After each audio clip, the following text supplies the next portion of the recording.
one way to get confidence is to put yourself out there in the world. You might not want to do that, but I've found it's a good way to get, oh, sorry, pardon, to feel confident and to get used to seeing yourself.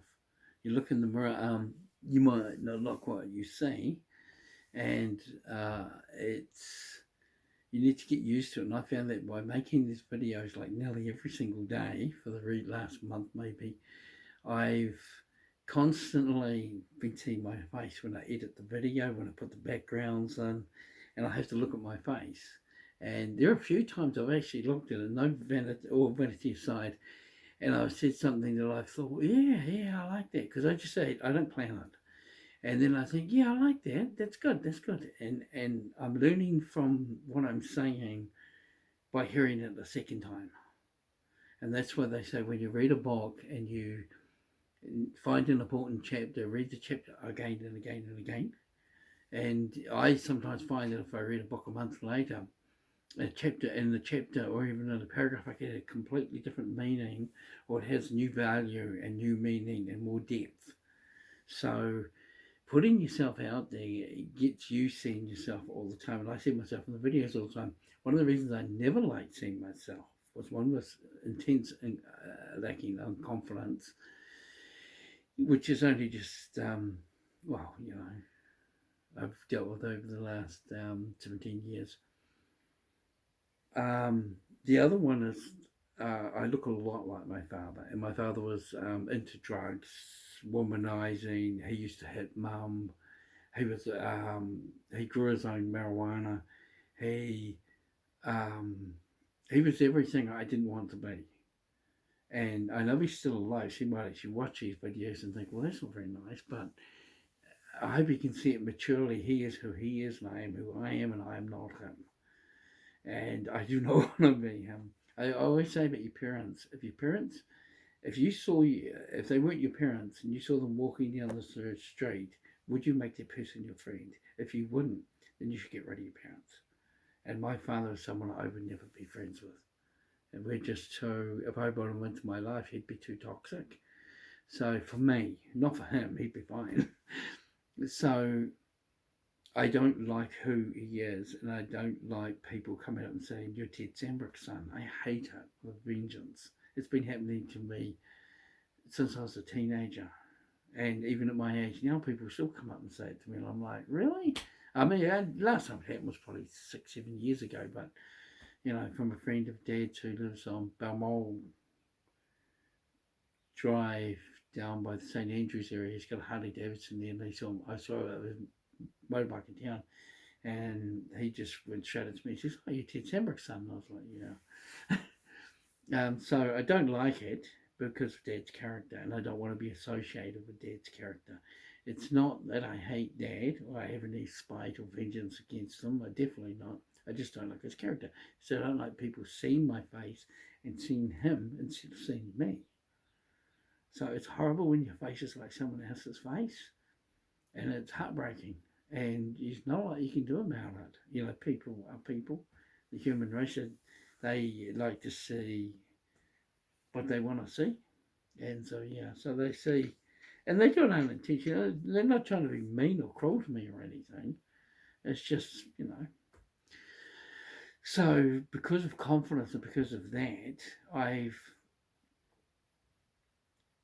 not liked seeing my face, and especially on the internet or on Facebook. It took me a long time to put my photos up. And then when I started putting my photos up, I started putting up photos from 10 years ago or 20 years ago, and not recent photos. And I've slowly gotten to recent photos. So, and making these videos gives me confidence because I get no choice but to keep seeing my face all the time. I was going to make them cartoons. I was going to just have scenery going by and all sorts of things like that, which is easy to do on the editing software. But I thought, no, James, put up your your image of who you are, and then I can have this which you advertise this website as well. And often the reason I say I'm James Samrick of 5 Warwick Place is so that people will know I'm here, I'm this person, and I'm not my father or someone who looks like my father or something like that. And I don't know, it's all part of, I think it's making yourself an individual and people keep making you part of someone else. Like when you're married, um, people try to make you part of something else and you're not the other person. And you're saying, no, no, I'm an individual of my own right, you know. So taking yourself out there, putting videos up of yourself with all your flaws on it, on the video, and seeing yourself often gets you used to yourself, and then you're not so critical of your face and how you look and what people see in you. There will be people who see these videos and say, "Oh, it's Sid Samrick's son," and it's my big sigh, and that's life. Some things you just, yeah, it's like you say, you can't control everything. So let a whole heap of stuff fly past. Just let it go. And by seeing yourself all the time, you will get used to seeing yourself, and you'll get to, and if I get and see myself and I'm talking and I'm saying something that everyone says wise things or knowledgeable things or good advice. So if I say something and I'm watching the video when I'm editing it, and then I nod my head and go, yes, I'm associating the face with the good advice. And I'm saying, hey, that's pretty good, James. You've said something that's helpful to other people. That's pretty good. I like that. Or I would say I like that. And so I'm making an association. So if you're shy, make a bunch of videos, and you don't have to put them up on YouTube or your website. You can just make a bunch of videos and edit them, and just talk about anything in general. Talk about people. Advice you'd give your son, like you've got a son, and you're thinking he's too young to get advice. So, what's the advice you'd like to give him? Back in 2000 and maybe 5 or 6, I made some videos with a VHS recorder, and I've got. I should have them around here somewhere, but they were of me. I recorded myself giving advice to my teenage daughters, and then I got them to sit down and watch it. But there was no editing on a VHS tape. You just set it and then you record it and you played it on the TV. These days it's a lot better, and you could do it back then, but I didn't have the cash to do it, so now I can. And if you make these videos and you see yourself saying these wise things, giving good advice, there's an extra advantage of when you pass away. No one knows when the time's going to come. There are records of you giving good advice to your child. So you can look at there, and while you're editing the advice, so do what I do, have a green screen behind you. And also, you have to watch the whole entire video to cut pieces out. I've watched my videos after I've uploaded them. There's something I've put in them, staring, thinking, why did I cut that out? What's he doing in there? And so I miss stuff.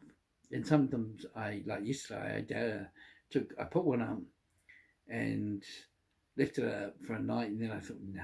And I took it back, I deleted it off YouTube, and then changed all the backgrounds and that and put it back up again to a way I was more happy with, and deleted some stuff from it as well.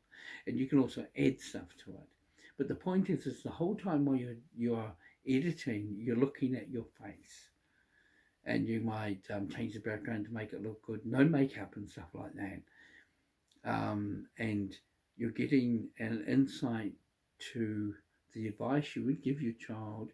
And there's a good chance it might not be the advice your parents gave you. So this is your new wisdom, your new knowledge, your new thinking, your new ways. And you just record it, like on a cell phone. I'm only doing this on my Note 8. And record it on your cell phone, and use Movavi, or there's heaps of different types of video software out there.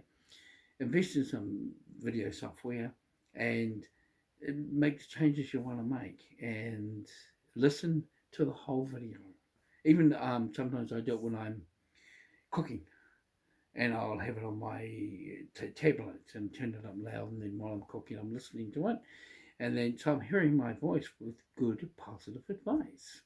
I'm seeing my image with good positive advice. I'm listening to my voice with good positive advice.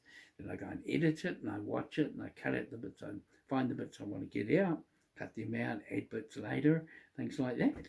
And I don't do a lot of editing, but I do a lot of checking. And so it's a constant repetition in my brain of I don't mind that face. I don't mind what that man's saying. I don't mind the kind of stuff he's saying. Hey, he says some wise stuff every now and then. And, that's good advice he's just given. And I like that. And so you're basically giving yourself good advice. So I put it on the internet. Only a few people look at them, I assume. But you never know. Someone could download it to a school and the whole school could watch it. A couple of them have gotten quite popular. And so it's a bit scary. I long nothing for fame. I don't long for it in the slightest. I hope I never become famous. I don't like the thought, but I do want what I say to become famous. And Billy Graham, when he was becoming famous, he didn't want it to be called Billy Graham Ministries. But the rest of the crew said, no, you have to, because they come to the name. And I always found it very frightening, because he wanted them to come to God, not to come to his name. And so it was kind of, but they demanded it, and he had to give in, and he had this huge, meetings and that. So it's stadiums, and they're huge. So if you can fill a stadium, it's a lot of people who willingly come to hear you talk, which it's good. So to get used to yourself, put yourself out there, and don't ever fear how many people are watching what you put up. I've had people write to me, I'll put a post up on Facebook. This happened about like 9 years ago. I was very conscious of what I was putting up, and no one was clicking them, or heaps of people would click on something else, and I'd be like, why? Why is it getting 60 and why is it getting 2? And I was trying to figure out what was going on, and in the end, I put one up and got no comments.